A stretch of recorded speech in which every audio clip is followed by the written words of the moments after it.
In China, when someone pours you a cup of tea, it's more than just a drink. It's actually a kind of silent conversation. It's this whole language of respect, hierarchy, and, social harmony. So in this explainer, we're going to decode those secret rules hidden inside every single teapot. So, did you know there's a whole silent language being spoken at pretty much every Chinese meal? Yeah, it's not just about the incredible food. There's this secret social code that's communicated with every single pour from the teapot. This isn't just about, staying hydrated. It's a really rich system of nonverbal communication, and today we're going to break it all down. All right, so first up, more than just a drink. To really get the rules of pouring, we first have to understand why tea is so incredibly important in the first place. Believe me, it goes way, way beyond just being a beverage. Okay, so at the absolute heart of all this is a concept called cha dao. That's C-H-A-D-A-O, pronounced sort of like cha dao. It means the way of tea. And this philosophy really elevates drinking tea into something almost spiritual. It's got roots in Confucianism, Taoism, and Buddhism, and it's all about finding peace and quiet and even truth in every single cup. So tea is this incredibly powerful social symbol. Think about it. It's the first thing you offer a guest, a universal sign of hospitality. It's how younger folks show respect to their elders. It's even used to smooth over arguments, and in big ceremonies like weddings, it stands for purity and faithfulness. I mean, you could say it's basically the lubricant of social life. Okay, section 2. Let's get into the nitty-gritty, the unspoken rules of pouring. If we're saying tea is a language, then these rules are its grammar. This is where all that symbolic weight really comes into play. And believe it or not, it all starts with just one number, a single, absolutely crucial number, 70%. Now, this isn't just some random figure. It's a rule that is packed with meaning. This is what's known as the 7/10 rule. Now, why only fill a cup 70% full?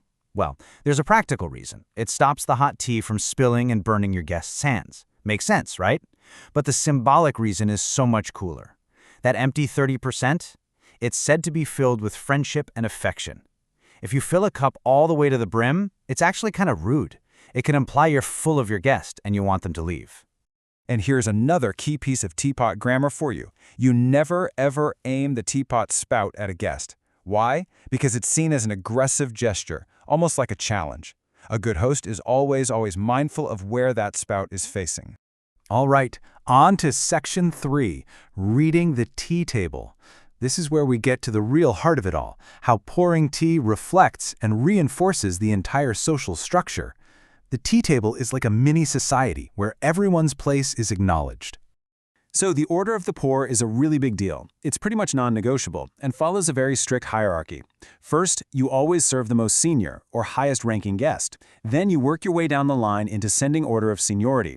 The host, or whoever is pouring, is always served last, and you only pour for yourself after every single other person has been served. Doing it any other way would be a major, major social mistake. And hey, it's not just about the person pouring. For the guest, the rules are just as important. When someone serves you tea, you always receive the cup with 2 hands. It's a simple little move, but it's a super powerful nonverbal signal. It says thank you, and it shows humility and respect.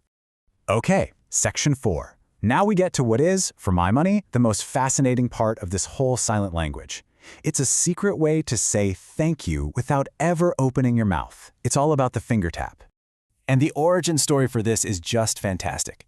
So the legend goes that the Qianlong Emperor, way back in the Qing dynasty, was traveling the country in disguise. He's in a tea house, and to keep his cover, he pours tea for his attendant. Well, the attendant is totally freaking out. He's supposed to do a full kowtow, the deep kneeling bow, but if he does that, he'll blow the emperor's cover. So what does he do?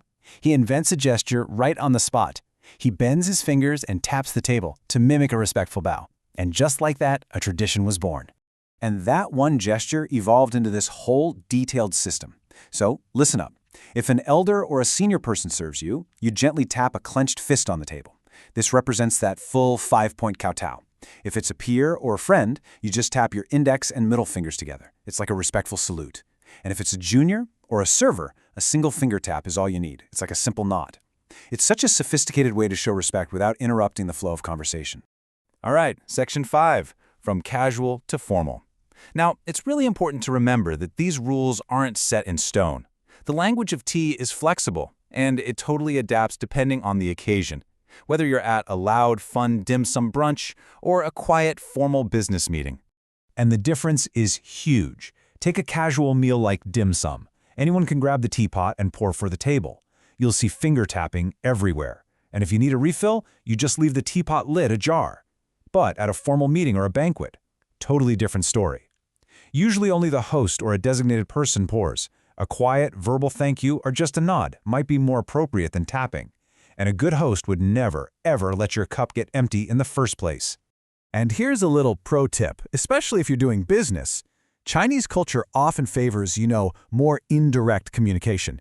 So if you notice your host has stopped adding fresh tea leaves and the tea is getting really pale and weak, well, that's not them being cheap. It's actually a very polite, very subtle signal that the meeting is about to wrap up. Okay, Section 6, a quick guide for guests. So after all of that, what are the key takeaways? What do you really need to remember if you find yourself as a guest at a Chinese tea table? Let's do a quick cheat sheet. Okay, first up, do accept your tea with 2 hands to show respect. Do use the finger tap to say thank you without interrupting the conversation. Don't pull your own tea before you've served others, especially your elders. Do try to take at least 3 sips to really appreciate the tea.